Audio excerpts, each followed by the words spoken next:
In the endless dark, where stars whisper secrets older than time, a ghost ship moved through the void. It belonged to the Volani, explorers who had mapped galaxies while humanity's ancestors still huddled in caves. On its bridge, Captain Thorian stared at the blue marble growing in the observation window. 500,000 years. That's how long it had been since his people last visited this world. It was a routine cataloging mission, nothing more, documenting primitive creatures who had just figured out fire. He remembered the old records, the simple beings using stones to crack open nuts. Beside him, Navigator Seleni's fingers trembled over the ancient star charts. Something was wrong. Their approach was cluttered with debris, artificial junk that shouldn't exist for another 1,000,000 years. A knot formed in her throat as she saw energy signatures pulsing from the planet below. Patterns that spoke of technology, of intelligence, of danger. The bridge hummed with a quiet tension as Science Officer Dravek analyzed the data. His multiple eyes blinked in rapid succession, a sign of deep confusion. The electromagnetic spectrum around Earth blazed with artificial communications, satellite networks, and continent-spanning power grids. He ran the numbers 3 times, sure his equipment was broken. No species could advance this fast. It defied every law of evolution the Vorlani had documented across 10,000 worlds. Meanwhile, Chief Engineer Breathen frantically adjusted their stealth systems. Warning lights flickered. Something was tracking them. Multiple somethings. With a precision that made his blood run cold. The Vorlani cloaking technology was flawless, rendering them invisible to every civilization they had ever met. Yet here, in this forgotten corner of the galaxy, primitive sensors were tearing through their defenses like they were made of paper. On Earth's moon, inside a fortress carved from ancient rock, Lieutenant Jenna Hartwell watched her screens with practiced calm. The alien vessel had appeared exactly where their models predicted it would. Her heart hammered against her ribs, but her face remained a mask of control. This was it. The moment humanity had prepared for across generations. The return of the visitors who had, without knowing it, changed everything. Beside her, Dr. Rashid Cole studied the biological readings from the alien ship.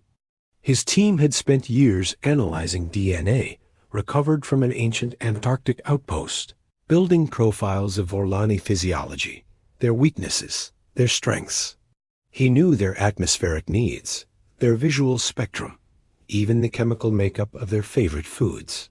Humanity had become experts on a species that didn't even know they existed beyond simple survival.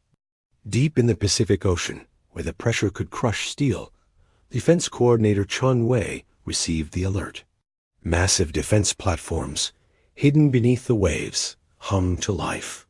Weapons that combined human innovation with reverse-engineered alien tech were now online. The ocean's surface stayed calm, betraying nothing of the devastating firepower concealed below. As Captain Thorian's ship crossed the orbital plane of Mars, his unease turned to dread. The red planet bore the scars of terraforming. Atmospheric processors worked to make the barren world habitable. Dome cities dotted the surface, linked by transit tubes hundreds of kilometers long. This was impossible. The creatures he'd read about were primitive. Now they were reshaping entire planets. Navigator Seleni's voice cracked. "New contacts, Captain. Jupiter's moons showed signs of vast mining operations, processing helium-3 and rare elements. Automated defense drones patrolled the asteroid belt, their weapons powered by antimatter reactions, a technology the Vorlani themselves had only perfected 10,000 years ago." She looked at Thorian, her eyes wide with fear, seeking a reassurance he could not give. Science Officer Dravik made a decision. He launched a reconnaissance probe, a tiny device designed to gather data without being seen. The probe sped toward Earth, transmitting for exactly 4 seconds before it vanished in a flash of coherent energy. Destroyed by a weapon that operated on principles Dravik didn't even understand. The Volani bridge fell silent.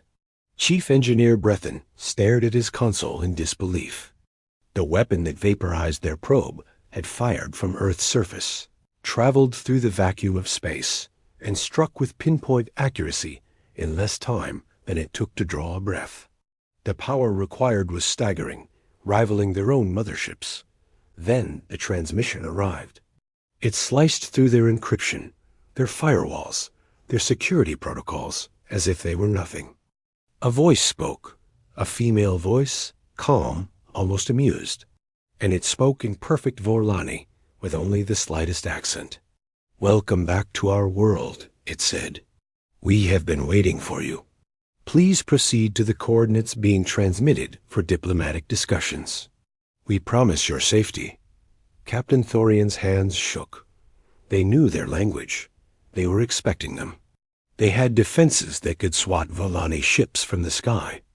Every assumption his species had ever made about this world had shattered in an instant.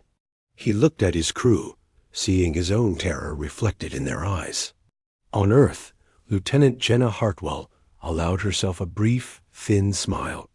The alien ship's energy signatures were fluctuating wildly. They were panicking. Dr. Rashid Cole predicted they'd choose curiosity over retreat. The Vorlani were explorers, and the mystery of Earth's impossible evolution would be too tempting to ignore. Deep in Geneva, in a bunker built to survive the apocalypse, Ambassador Patricia Wells prepared for the meeting that would define human history. The chamber was a perfect replica of a Volani environment, from the air they breathed to the light they saw. Humanity was ready to show these ancient visitors that the primitive apes they remembered had become something else entirely. Captain Thorian made his choice. They would send a delegation. They had to know how this impossible transformation had occurred. And as he gave the order, a chilling thought took root in his mind. The thought that terrified him most of all, that perhaps humans hadn't evolved naturally. Perhaps they had been shaped by something the Vorlani had unknowingly left behind all those eons ago. Thanks for watching. If you enjoyed this story, be sure to like, subscribe, and hit that notification bell for more tales from the edge of imagination. The Vorlani shuttle descended through Earth's atmosphere like a falling star, its hull glowing a brilliant orange. Inside, Diplomatic Officer Verana watched cities sprawl below in planned geometric patterns. Rivers had been redirected, mountains tunneled through, and forests managed with a precision that spoke of centuries of environmental mastery. Her 3 hearts pounded. This was not the primitive world her ancestors had visited. Security Chief Crane sat rigid, his hand on his sidearm, knowing it was useless if these humans turned hostile. The escort fighters flanking them were a marvel. They used gravitational manipulation for propulsion, something the Vorlani had only achieved with massive installations, not compact ships. The energy weapons beneath their wings could likely tear through Vorlani shields. Whoever these humans had become, they were formidable. Aboard the orbiting Vorlani mothership, Captain Thorian watched the descent with growing apprehension. The timeline made no sense. Evolution didn't work this way. Intelligence didn't spontaneously leap forward 500,000 years. Something had accelerated their development, something the Vorlani had done.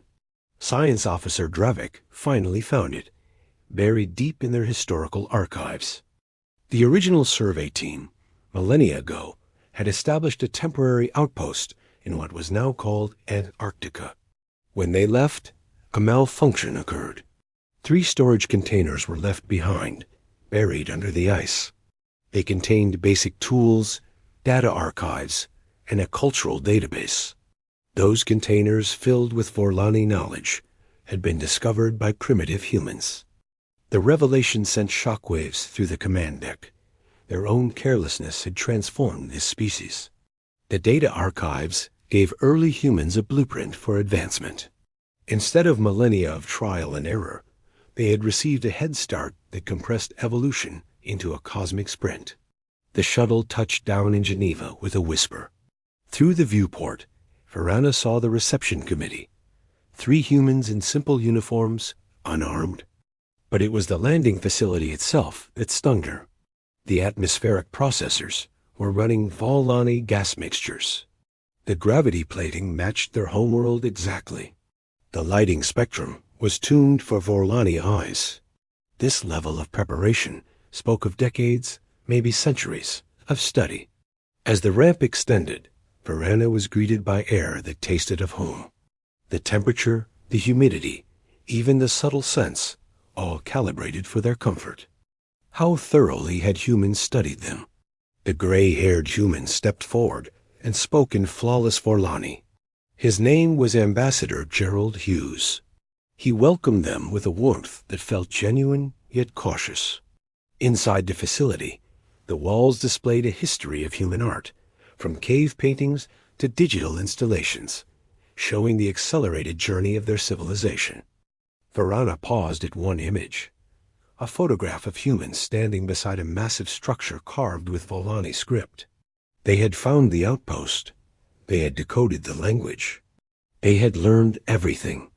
The conference room was a perfect replica of a Volani diplomatic chamber. The message was clear. We know you. We understand you. We are ready for you. A woman named Dr. Yuki Tanaka began the presentation. She spoke of the discovery in Antarctica 70,000 years ago. The mathematical concepts inside had sparked the first human civilizations. The scientific principles had accelerated their development. But humans had done more than just copy Volani knowledge. They had improved upon it, innovated beyond it. Dr. Tanaka showed them fusion reactors with impossible efficiencies, quantum computers that processed information across dimensions, and medical treatments that had extended human lifespans to over 2 centuries. Humanity hadn't just caught up. In some areas, they had surpassed them. Security Chief Crane's world crumbled. The Volani, the pinnacle of galactic civilization, were now face to face with beings who had leaped from primitives to peers in a cosmic eye blink. The advanced weapons, the orbital defenses, it all made terrible sense. Humans had unified their entire species for one single purpose: to be ready when the Volani returned. Ambassador Hughes explained that the discovery of alien technology had ended all petty human conflicts. Nations became administrative regions. Resources were focused on preparation. Every human for the last 1,000 years grew up knowing that one day the visitors would return. Varana asked the burning question: why prepare for war if you seek peace? A younger man, Colonel Devon Price, answered with brutal honesty. They didn't know what kind of species the Volani were. The containers provided knowledge, but no context. They had prepared for every possibility, from benevolent teachers to hostile conquerors. The military was insurance, a guarantee that first contact would happen on equal terms. On the orbiting mothership, Captain Thorian listened with a mix of awe and dread. His species had accidentally created a rival, perhaps even a superior. The Volani had always been the elder race, the teachers. Now they faced a species that had bootstrapped itself to prominence in defiance of natural law. Then, a new report came in. Human ships were everywhere in the solar system. Not just defensive platforms, but exploration vessels heading for other stars. Colonies were already established around nearby suns. Generation ships were en route to distant galaxies. Humanity wasn't just preparing for the Volani. They were preparing to explore the cosmos themselves. Back in the conference room, Dr. Tanaka revealed more. Achievements in artificial intelligence, genetic engineering, dimensional physics. Each breakthrough was built on a Volani foundation, but pushed into territories the older race had never explored. Humans had embraced risk in a way the cautious Volani never would. Their willingness to experiment, to fail, to try again, had propelled them forward at impossible speeds. Varana felt something stir within her hope, mixed with fear. These humans were dangerous. Yes, but they were also incredible. They had taken a gift and transformed it into something magnificent. The question was no longer about who was superior. It was about whether the Volani could accept these humans as equals, or if their pride would turn this first contact into humanity's last war. The universe was holding its breath. Two civilizations, bound by a shared accidental past, now stood at a crossroads. One path led to a partnership that could reshape the galaxy, the other to a conflict that could shatter it. The choice rested on the shoulders of the children who had outgrown their teachers. What do you think happens next? Let us know in the comments below. Thanks for watching, and if you enjoyed this story, don't forget to like and subscribe for more mind-bending sci-fi. The conference stretched on for hours, but Varana and Crane were completely captivated, absorbing the sheer scale of what humanity had achieved. Ambassador Hughes's stories cut through the stiff diplomatic formalities, touching something deep and profound. He spoke of his great-grandmother, one of the archaeologists who first opened the Volani containers in Antarctica. He described how she had wept upon seeing the alien script, overwhelmed by the sudden, earth-shattering revelation that humanity was not alone. That single, powerful moment had defined her life and shaped the lives of everyone who came after. Dr. Tanaka then shared the immense struggle of decoding the Volani language. With no Rosetta Stone, they faced decades of painstaking linguistic analysis, comparing complex patterns until slowly meaning began to emerge from the chaos. The very first translation was a simple mathematical proof, but it was the key that unlocked a floodgate of understanding. She showed them images that were both beautiful and surreal, human children learning Volani script right alongside their own native languages. Generations had been raised under the unknown beings who had, completely by accident, gifted them the stars. Colonel Price offered the military perspective with an unexpected vulnerability. He explained that he, like millions of soldiers before him, had trained his entire life to defend Earth against threats that might never even materialize. The immense weight of that responsibility had shaped them, all while they hoped their weapons would remain forever silent. Every defense platform, every orbital cannon, every single fighter pilot represented a human life dedicated to protecting a future they might never get to see. This immense sacrifice, he emphasized, wasn't born from hatred, but from love. A profound love for their world and for their species. Varana found herself deeply moved by these stories in a way her diplomatic training hadn't prepared her for. The Vorlani had always approached other species with a clinical, cold detachment, cataloging them like interesting specimens. But these humans, they had built their entire modern civilization around the memory of beings they had never even met. The Vorlani containers weren't just tools to them. They were sacred relics, undeniable proof that intelligence existed beyond Earth and that a real connection was possible. Finally, Security Chief Crane asked the question that had been silently terrifying him. What did humans want from the Volani now? Ambassador Hughes smiled, a warm expression that transformed his weathered face into something almost paternal. He explained that they wanted what any child wants from a parent: recognition, understanding, and the chance to build a relationship based on mutual respect. Humans didn't seek to dominate or be dominated. They wanted partnership. Meanwhile, orbiting high above, Captain Thorian made a decision that would define his legacy. He ordered a full diplomatic transmission sent to the Volani High Council, strongly recommending the immediate recognition of humanity as an equal civilization. The message included everything they had learned: the accidental technology transfer, humanity's rapid advancement, and their formidable military capabilities that could seriously challenge Volani fleets. But it also included something far more important: hope. Hope that these two species could build something truly beautiful together. On the ship, Navigator Celine worked alongside human technicians who had come aboard to establish secure communication protocols. She was utterly amazed by their infectious enthusiasm and their complete lack of arrogance. These young engineers treated Volani technology with an almost holy reverence, yet they weren't afraid to suggest improvements. A human named Thomas Chun showed her a modification to their navigation systems that would increase accuracy by a staggering 17%. He offered it freely, expecting nothing in return except the pure joy of shared discovery. Science Officer Dravik found himself in heated but friendly debates with Dr. Tanaka about quantum field theories. Their approaches were fundamentally different.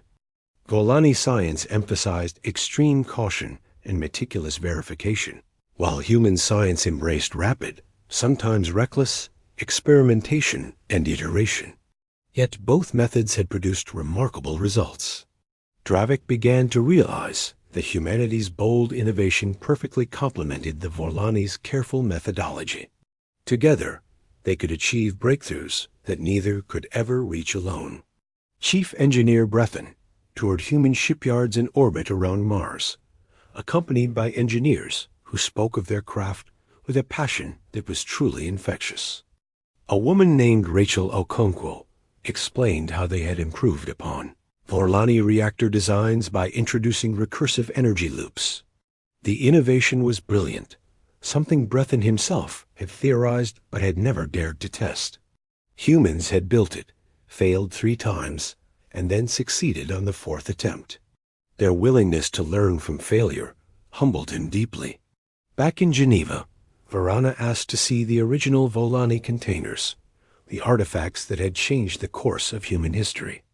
Ambassador Hughes led her to a chamber deep beneath the facility, where the 3 metallic boxes rested in climate-controlled cases. They looked so ordinary, just standard equipment that any Volani survey team might carry.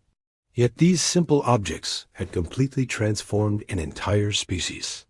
Varana placed her hand against the cool display case, feeling the immense weight of their unintended consequences. Then, Dr. Tanaka showed her the memorial wall. Millions of names were inscribed there, spanning thousands of years, the names of every human who had contributed to preparing for this very moment. Scientists and soldiers, teachers and students, all united by a shared dream of meeting their cosmic benefactors. Some had died young. Others had lived long enough to see their grandchildren continue the work. But all of them had believed, with unwavering faith, that this day would come. Colonel Price took Crane to the training facilities where human soldiers practiced scenarios for first contact. The security chief watched as young warriors drilled in protocols designed to defend without escalating, to show strength without ever threatening. These humans were formidable fighters, no doubt, but they were also disciplined and incredibly controlled. Crane realized with dawning clarity that humanity's military might wasn't aimed at conquest. It was a shield, not a sword. As the Earth's sun set over Geneva, casting a golden light through the facility's windows, something fundamental shifted in the dynamic between the Volani and the humans. The fear that had dominated their initial contact gave way to a cautious curiosity, and then to something that felt remarkably like friendship. Varana found herself laughing at a joke Ambassador Hughes made about the absurdities of diplomatic protocol. Crane and Colonel Price discovered a shared love of strategic games and enthusiastically arranged a future match. On the Volani ship, Captain Thorian received a response from the High Council. After reviewing all the transmitted data, they had reached a unanimous decision. Humanity would be welcomed as the first species to achieve equal status with the Volani. The Council proposed a formal alliance, a complete sharing of all knowledge and joint exploration of the galaxy. The message ended with words that brought tears to Thorian's silver eyes. "We are grateful to have found such worthy companions among the stars." The future began to unfold immediately. Navigator Selene worked with human astronomers to identify promising worlds for joint colonization. The enthusiasm was electric, as both species shared their star charts and planetary surveys. Worlds that the Volani had catalogued centuries ago were now being revisited with fresh, human eyes that saw boundless potential where the Volani had seen only cold data. Dr. Tanaka proposed a cultural exchange program where human and Volani children would learn together, growing up knowing each other's languages and customs from birth. The next generation would see cooperation as natural, not as something forced by diplomacy. Dravik enthusiastically supported the idea, already imagining the incredible breakthroughs that minds trained in both methodologies could achieve. In a quiet moment, Verana and Ambassador Hughes stood before a window overlooking the city. She asked him if he had ever doubted that this day would come. Hughes nodded slowly, admitting that there were dark moments that had truly tested his faith.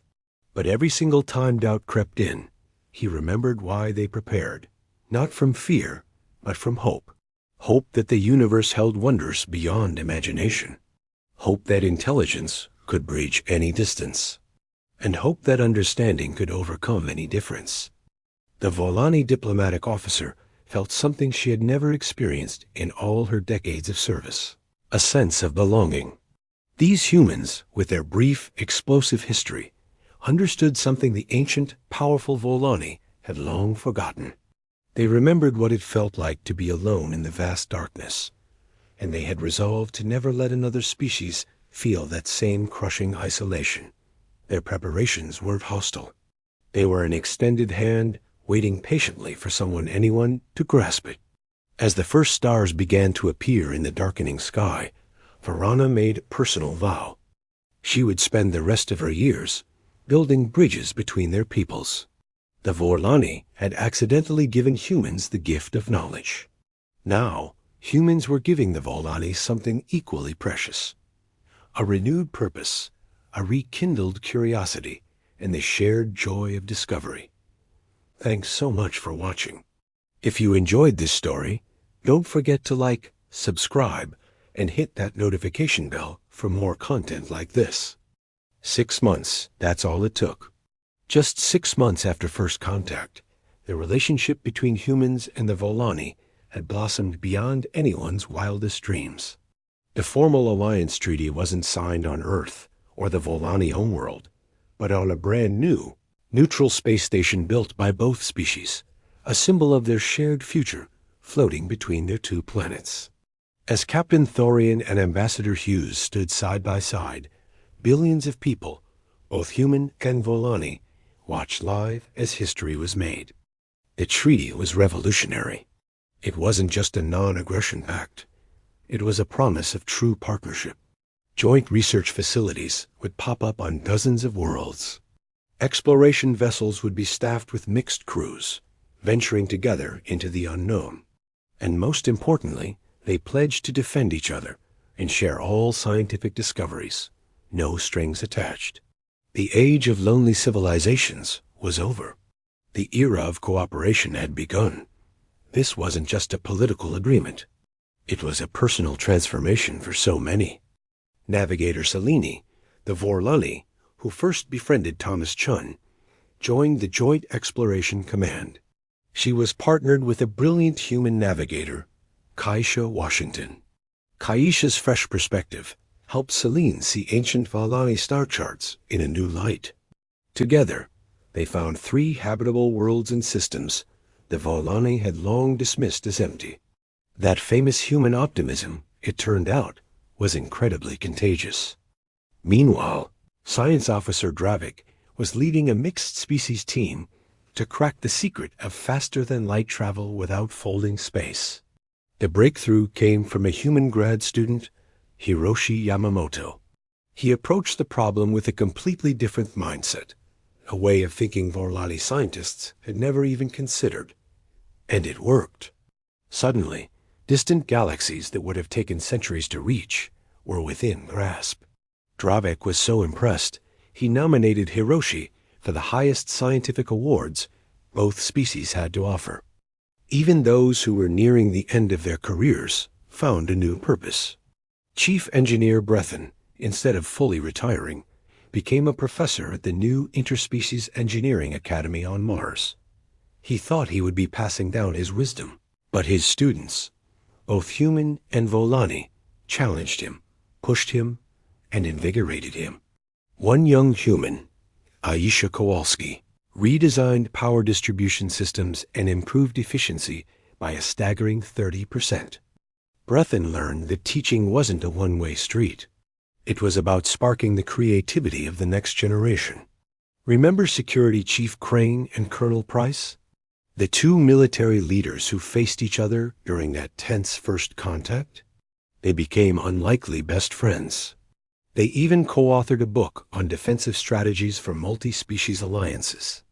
Their core message was simple but profound. True security doesn't come from bigger weapons. It comes from trust and mutual understanding. Now, military academies on both worlds teach cultural sensitivity and diplomacy before they even let recruits touch a weapon. Dr. Yuki Tanaka, at the Xenoanthropology Institute, studied how the Volani's accidental gift had shaped humanity. She discovered that the most successful human societies weren't the ones that just copied Volani tech. They were the ones that blended it with their own unique cultures and wisdom. It was a powerful lesson. Real advancement comes from combining strengths, not replacing one way with another. And Varana, the Volani who dreamed of building bridges? She achieved her dream.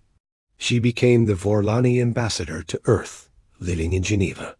She fell in love with human customs, developing a taste for coffee and classical music. Her memoirs, telling the story of humanity's rise from a Volani perspective, became required reading in schools across both civilizations. The cultural exchange programs were a massive success. Volani kids visiting Earth were captivated by human art and music, which expressed emotions in ways their own culture had nearly forgotten. And human children on the Volani homeworld learned the value of patience, quiet contemplation, and thinking before acting. Both species were becoming richer, fuller, and more complete. Ambassador Hughes, now in his final years, looked back on it all with deep satisfaction. The scared primitives who found those containers in the Antarctic ice were now equals, partners with the cosmic benefactors who had unintentionally changed their destiny. The fear had turned into friendship, the future his great-grandmother dreamed of, while decoding that first alien message had become a reality. On Earth, monuments went up to honor both the humans who prepared for contact and the Volani whose carelessness sparked it all. The most powerful one stands in Antarctica, right where the containers were found. It shows a Volani and a human figure reaching for each other, their hands almost touching, a beautiful symbol of the bridge they built together. Out in the black, the new joint exploration vessels were a perfect picture of this new reality. Volani caution balanced human enthusiasm. Human innovation complemented Volani wisdom. And as they met new species, they didn't come with accidents or mistakes. They came with an offer of friendship and the knowledge that no one has to be alone in the universe. Then came a discovery that brought everything full circle. Thomas Chun, the young engineer, was analyzing old Volani survey data when he found something incredible. Subtle markers in the data suggested that leaving the containers on Earth wasn't an accident after all. It seemed the original survey team had seen something special in early humans. A spark, a potential that a gentle nudge could ignite. When this news reached the Volani High Council, the truth finally came out. Elderly members, who had been part of that ancient survey team, confessed. They had seen a drive and curiosity in those primitive apes that reminded them of their own species in its youth. Leaving the containers was a deliberate act of faith, a gift to the future, though they never imagined it would blossom so magnificently. This could have caused a rift, anger at being manipulated. Instead, it made the bond between them even deeper. The Volani had believed in humanity's potential before humans even knew they existed. That faith had been rewarded 1,000,000 times over. Captain Thorian, now Fleet Admiral Thorian, oversaw the construction of the first truly joint city. It was built on a brand new world, a fresh start for both. They called it Unity. The architecture blended both styles. The parks grew plants from both homeworlds, and the schools taught Volani and human children side by side. In those classrooms, kids learned the full story. How humans found a gift in the ice and worked for millennia not with hatred, but with hope. How the Volani returned expecting primitives, but found partners. how two species discovered they were stronger together than they ever were apart. And this incredible partnership didn't go unnoticed. Other civilizations across the galaxy watched and began to reconsider their own isolation. Slowly, carefully, the galaxy started waking up, building connections and sharing knowledge. Varana stood on a balcony in unity, watching a beautiful sunset. Beside her was Ambassador Hughes, older now, but with the same wonder in his eyes. They didn't need words. They just stood together, symbols of two species who found each other across the vastness of space and time. In the sky above, ships from a dozen different species orbited in peace. The galaxy had changed, not through conquest, but through the simple act of reaching out with open hands and open hearts. And somewhere, deep in space, new joint survey teams continued the work.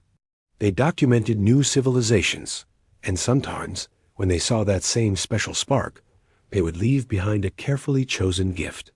The cycle continued, but now with wisdom. They knew that a seed planted today could bloom in ways beyond imagination, just as a few containers in the Antarctic ice had transformed the galaxy forever. The story that began with fear ended with a universe full of hope.